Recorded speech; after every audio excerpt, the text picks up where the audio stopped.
El aire helado de noviembre moscovita se aferraba a Liv Sokolov como una segunda piel, una mucho más áspera y hostil que la cachemira de su abrigo. Cada mañana, al acercarse a las fauces de granito de la Universidad Estatal de Moscú, sentía el mismo nudo de aprensión en el estómago, un reptil gélido que despertaba con el primer destello de las cúpulas doradas en la distancia. La universidad, un templo del saber para muchos, era para Liv un laberinto de juicios silenciosos y miradas penetrantes, un escenario donde su riqueza familiar se convertía en una diana invisible y su timidez en una invitación. Liv, con sus 19 años, era una acuarela de tonos pálidos, piel casi translúcida, cabello rubio ceniza, fino y lacio, que a menudo le caía sobre unos ojos azul claro, enrojecidos por el insomnio o la angustia contenida.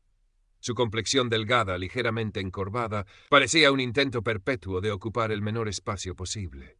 Vestía ropa de marca, sí, pero en colores neutros, a menudo un poco holgada, como si se escondiera dentro de ella. Sus manos, finas y pálidas, rara vez estaban quietas, jugueteando con el borde de un libro o el cierre de su mochila. Era la antítesis de la robustez eslava que a menudo se celebraba a su alrededor. En el extremo opuesto del espectro se encontraba Ruslan Magomayev. Si Liv era una acuarela desvaída, Ruslan era un óleo vibrante y audaz. Su piel olivácea, quizás herencia de alguna república sureña del vasto mosaico ruso, contrastaba con la palidez de Liv. Cabello oscuro, espeso, y unos ojos negros, penetrantes, que se movían con una confianza que rayaba en la arrogancia depredadora. Ruslan era un líder natural, o al menos eso proyectaba. Su séquito, una cohorte de jóvenes igualmente ruidosos y seguros, orbitaba a su alrededor, amplificando su presencia. Vestía ropa de marca, pero llamativa, a menudo ajustada, resaltando un físico trabajado en gimnasios y, probablemente, en alguna que otra pelea callejera de su pasado menos privilegiado. Su sonrisa podía ser encantadora o cruel con la misma facilidad, y Liv solo había conocido la segunda variante. Las primeras semanas del semestre habían sido una tortura sutil. Ruslan había fijado su atención en Liv desde el primer día, como un halcón que divisa a una presa particularmente indefensa. No eran agresiones directas al principio, sino una guerra de nervios. Miradas prolongadas en los pasillos que hacían que Liv bajara la vista, el corazón martillándole en el pecho. Comentarios velados, lanzados al aire en la cafetería, sobre niños ricos que no saben lo que es la vida real, que Liv sentía dirigidos a él. Risitas ahogadas de su grupo cuando Liv intentaba responder alguna pregunta en clase, su voz apenas un susurro tembloroso. Observando esta dinámica desde una distancia prudente estaba Anya Petrova. Anya era distinta. Becada, proveniente de una ciudad industrial más allá de los Urales, su rostro mostraba una inteligencia tranquila y unos ojos grises que no se perdían detalle. Vestía con sencillez, su cabello castaño recogido en una trenza funcional. No participaba en las jerarquías sociales de la universidad, pero las entendía. Y había notado la crueldad insidiosa de Ruslan y la creciente angustia de Liv. El incidente que marcó el punto de no retorno, que oficializó a Liv como el objetivo predilecto de Ruslan, ocurrió una tarde gris en la Stolovaya, la ruidosa cafetería universitaria. Liv, cargando su bandeja con una ensalada mustia y un vaso de compot, buscaba una mesa aislada. Ruslan, seguido de dos de sus secuaces, apareció de la nada. Un tropiezo accidental, una bandeja que volaba por los aires y el contenido del plato de Liv esparciéndose por el suelo y salpicando sus caros pantalones. «¡Oh, Bratishka, qué torpe soy!», exclamó Ruslan, su voz resonando con una falsa jovialidad mientras sus ojos brillaban con malicia. «Déjame ayudarte». Su ayuda consistió en una palmada condescendiente en el hombro de Liv, quien se quedó paralizado, sintiendo las miradas de toda la cafetería clavadas en él, el rostro ardiendo de humillación. Las risas del grupo de Ruslan fueron la banda sonora de su vergüenza. Desde ese día la sutileza desapareció. Liv ya no era solo un espectador de su propia desgracia. Era el protagonista involuntario de una obra cruel dirigida por Ruslan. La campaña de Ruslan se intensificó, volviéndose más sistemática, más personal. Los apodos crueles, susurrados lo suficientemente alto para que Liv los oyera, fantasma, princesito, poeta pálido, se convirtieron en algo habitual. Si Liv tartamudeaba en clase, lo cual sucedía con frecuencia bajo presión, Ruslan o alguno de los suyos imitaban su tropiezo verbal, provocando risas contenidas. El gaslighting era constante. Si Liv intentaba expresar su malestar por algún comentario, Ruslan lo miraba con fingida inocencia. ¿De qué hablas, Sokolov? Solo estoy bromeando. ¿No tienes sentido del humor? El aislamiento social fue la siguiente arma. Los pocos estudiantes que inicialmente habían mostrado una cortesía neutral hacia Liv comenzaron a evitarlo, temerosos de la ira de Ruslan. Las mesas a su alrededor en la biblioteca quedaban vacías. Nadie quería formar grupo con él para los trabajos. Se difundieron rumores que Liv era un snob, que miraba a todos por encima del hombro, que era débil y llorón. La ironía era tan amarga que a Liv le costaba tragar. La intimidación física, aunque nunca llegó a los golpes directos, era palpable. Ruslan bloqueándole el paso en los estrechos pasillos, obligando a Liv a retroceder o a buscar una ruta alternativa. Miradas amenazantes que prometían violencia si se atrevía a desafiarlo. Pequeños accidentes, como su mochila cayéndose de la mesa o sus apuntes extraviándose justo antes de un examen. El impacto en Liv fue devastador. La ansiedad se convirtió en su compañera constante, un zumbido agudo en sus oídos que nunca cesaba. Los ataques de pánico lo emboscaban en los momentos más inoportunos, en medio de una clase, en la soledad de su opulento pero frío apartamento familiar. El insomnio lo dejaba exhausto, con ojeras que acentuaban su palidez fantasmal. Su rendimiento académico antes impecable se desplomó. Faltaba a clases, incapaz de enfrentar otro día de tormento.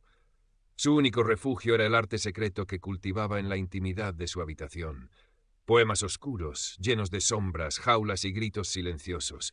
Dibujos a carboncillo, figuras atormentadas con ojos vacíos, paisajes urbanos desolados que reflejaban su estado de ánimo. Las paredes de su lujosa habitación, decoradas con el gusto impersonal de su madre, una socialité más preocupada por las apariencias que por el bienestar de su único hijo, parecían encogerse a su alrededor.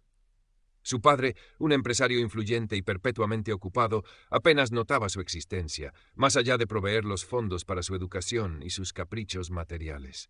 El dinero, se dio cuenta Liv, no compraba la paz, ni la amistad, ni la fortaleza. Anya Petrova, mientras tanto, observaba. Su corazón se encogía ante la crueldad calculada de Ruslan y la visible desintegración de Liv. Intentó acercarse. Un día le ofreció a Liv sus apuntes de una clase a la que él había faltado. «Por si los necesitas», dijo simplemente, con una pequeña sonrisa.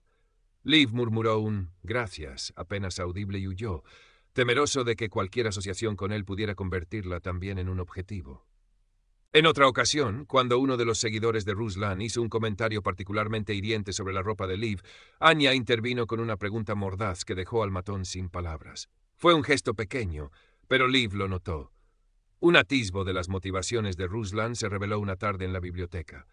Liv lo escuchó, sin querer, hablar con uno de sus amigos. Ese Sokolov lo tiene todo en bandeja de plata y ni siquiera lo aprecia. Anda por ahí como si el mundo le debiera algo, con su cara de niño asustado. Algunos tenemos que luchar por cada migaja, ¿sabes? Verlo me enferma. Resentimiento de clase, envidia disfrazada de desprecio. Ruslan, quizás proveniente de un entorno más duro en las provincias o en los suburbios industriales de Moscú, veía en Liv la personificación de un privilegio que él consideraba inmerecido y blando. Su crueldad era una forma de sentirse superior, de ejercer un poder que sentía que le había sido negado en otros ámbitos. Liv tocó fondo. La idea de abandonar la universidad, de huir de Moscú, de desaparecer, se volvió una obsesión. En un acto de desesperación, reunió el coraje para hablar con su tutor académico, el profesor Volkov, un hombre mayor de aspecto amable. Tartamudeando, intentó explicar la situación sin nombrar directamente a Ruslan, hablando de un ambiente hostil, de dificultades para concentrarse. El profesor Volkov lo escuchó con paciencia, pero su respuesta fue desalentadora. «Joven Sokolov», dijo con un suspiro, «la universidad es un microcosmos de la vida. Hay personalidades fuertes, hay competencia. Debe aprender a hacerse valer. Quizás está siendo demasiado sensible». Pocos días después, Ruslan, enterado de alguna manera de la visita de Liv al tutor, quizás el mismo Volkov, en un intento bien intencionado pero torpe de mediar, había hablado con él, se acercó a Liv en el pasillo. «Oye, Sokolov», dijo, con una sonrisa que no llegaba a sus ojos oscuros. «Escuché que no te sientes bien. Si necesitas algo, un amigo con quien hablar, ya sabes dónde encontrarme». La amenaza implícita era tan clara como el hielo del río Moskva en enero. Liv sintió que el suelo desaparecía bajo sus pies. La última puerta de ayuda se había cerrado. Ahora estaba verdaderamente solo. Las semanas se arrastraron, cada día una repetición de la anterior, una lenta erosión de su espíritu. Liv se movía como un autómata, sus ojos vacíos reflejando los grises edificios moscovitas. Su arte se volvió su única válvula de escape, sus poemas más crípticos, sus dibujos más angustiantes. Uno de ellos representaba una figura pálida y delgada atrapada en una red de telaraña, con una araña de ojos oscuros y brillantes acechando en una esquina. Fue Anya quien, con su persistencia tranquila, logró perforar ligeramente el caparazón de Liv. Lo encontró un día en un rincón olvidado de la biblioteca, la cabeza hundida entre las manos. Se sentó a su lado en silencio durante varios minutos. Luego, simplemente le ofreció un trozo de chocolate negro. «Mi abuela dice que ayuda», murmuró. Liv levantó la vista, sorprendido. Había una calidez genuina en los ojos grises de Anya, una ausencia total de juicio. Por primera vez en meses sintió una minúscula chispa de conexión humana. No hablaron mucho ese día, pero Anya siguió sentándose cerca de él en la biblioteca, creando una pequeña burbuja de normalidad en medio de su tormento. Le hablaba de su ciudad natal, de los libros que le gustaban, de sus sueños de convertirse en ingeniera. Liv escuchaba, su voz apenas un susurro al responder, pero escuchaba. Anya no lo presionaba, no le pedía que se enfrentara a Ruslan, simplemente estaba allí. Se acercaba la velada literaria de otoño, un evento anual donde los estudiantes de filología y otras facultades podían presentar sus trabajos creativos, poesía, cuentos, ensayos. El profesor Volkov, que a pesar de su respuesta inicial había visto algunos de los poemas que Liv había entregado para una tarea, poemas que Liv había suavizado, despojándolos de su angustia más cruda, lo había inscrito, pensando que le haría bien salir de su caparazón. Para Liv la idea era aterradora. Presentar sus palabras, su alma desnuda, ante una audiencia que incluiría a Ruslan y su séquito, era una pesadilla. Ruslan, por supuesto, se enteró. La perspectiva de ver a Liv humillarse públicamente era demasiado tentadora. Comenzó a circular el rumor de que Liv iba a leer poesía de amor cursi o algo igualmente ridículo. Ruslan incluso se acercó a Liv unos días antes. «Así que eres un poeta, Sokolov. Qué tierno. Asegúrate de que sea bueno. No queremos aburrirnos». Su sonrisa era la de un lobo saboreando la anticipación. Liv estaba al borde del colapso. Las noches previas a la velada fueron una tortura de insomnio y pánico. Escribió y reescribió, rompió docenas de hojas. Los poemas que salían eran gritos de dolor, demasiado crudos, demasiado reveladores. No podía leer eso. Anya, al verlo más pálido y angustiado que nunca, intentó animarlo. «Liv», le dijo suavemente, «tus palabras tienen fuerza. Lo sé. No dejes que él te las quite». La noche de la velada llegó, fría y ventosa. El pequeño auditorio de la facultad estaba lleno. Liv, sentado en la última fila, sentía las manos heladas y el corazón desbocado. Vio a Ruslan en primera fila, rodeado de sus amigos, charlando y riendo ruidosamente, ya disfrutando del espectáculo que esperaba presenciar. Liv había decidido leer un poema anodino, uno sobre el otoño en Moscú, algo seguro, impersonal. Solo quería que terminara. Cuando llamaron su nombre, sus piernas apenas lo sostuvieron. Subió al pequeño escenario, el papel temblando en su mano. Las luces lo cegaban. Podía sentir la mirada de Ruslan intensa, burlona. Abrió la boca para empezar, pero las palabras no salían. El tartamudeo, su viejo enemigo, lo atenazó. Unas risitas ahogadas llegaron desde la primera fila. Y entonces algo cambió. Quizás fue la mirada de pura maldad en el rostro de Ruslan, la expectativa cruel. Quizás fue la imagen fugaz de Anya entre el público, asintiendo levemente, una silenciosa infusión de coraje. O quizás fue simplemente que ya no tenía nada que perder. La humillación ya era un hecho. El miedo había alcanzado su cenit y, paradójicamente, lo había dejado vacío, extrañamente calmado. Bajó el papel con el poema del otoño. Miró directamente hacia la oscuridad donde sabía que estaba Ruslan. Y comenzó a hablar. Su voz, al principio un hilo tembloroso, fue ganando fuerza, una claridad que sorprendió a todos, incluyéndolo a él mismo. No leyó el poema anodino. En su lugar, recitó algo nuevo, algo que había nacido de las noches de insomnio y desesperación, un poema visceral sin título, que no estaba escrito en ningún papel. Habló de una sombra que se alargaba, de un invierno perpetuo en el alma. Habló de alas de mariposa arrancadas por manos crueles, de un eco atrapado en un pozo sin fondo. No nombró a Ruslan. No describió incidentes específicos, pero la metáfora era tan potente, la emoción tan cruda y genuina, que un silencio denso cayó sobre el auditorio. Describió la fragilidad de un copo de nieve bajo una bota implacable, la belleza de una melodía ahogada por un ruido discordante. Cada palabra era un fragmento de su dolor, pero también una acusación. Cuando terminó, el silencio persistió durante varios segundos, un silencio cargado, casi palpable. Luego, alguien, quizás Anya, comenzó a aplaudir. Pronto, otros se unieron, un aplauso que creció, no por cortesía, sino por una comprensión repentina, por el impacto de la verdad desnuda que acababan de presenciar. Liv bajó del escenario, temblando, pero con una extraña sensación de ligereza. No miró a Ruslan, pero sintió el cambio en la atmósfera.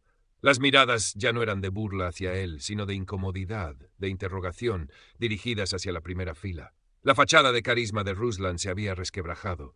Por primera vez parecía desconcertado, incluso expuesto.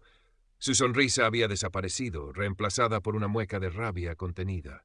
Sus seguidores evitaban su mirada. En los días que siguieron, las repercusiones no fueron drásticas ni inmediatas, pero fueron significativas. El estatus de Ruslan sufrió un golpe. La historia de la actuación de Liv se extendió por la facultad. Ya no era visto como el líder carismático, sino como alguien cuya crueldad había quedado al descubierto. Algunos de sus seguidores más tibios comenzaron a distanciarse. Se rumoreó que el profesor Volkov había tenido una conversación seria con Ruslan. Su poder, construido sobre el miedo y la intimidación, había comenzado a erosionarse. Ya no era intocable. Para Liv, la transformación no fue mágica. Seguía siendo introvertido, seguía luchando con sus miedos, pero algo fundamental había cambiado dentro de él. Había encontrado su voz, literalmente. Había enfrentado a su tormentor, no con violencia, sino con la fuerza de sus palabras, con la verdad de su sufrimiento. Y había sobrevivido. Más que eso, había provocado un cambio. Anya se convirtió en su primera amiga verdadera. Compartían almuerzos en la Stolovaya, ahora sin el temor constante a las burlas.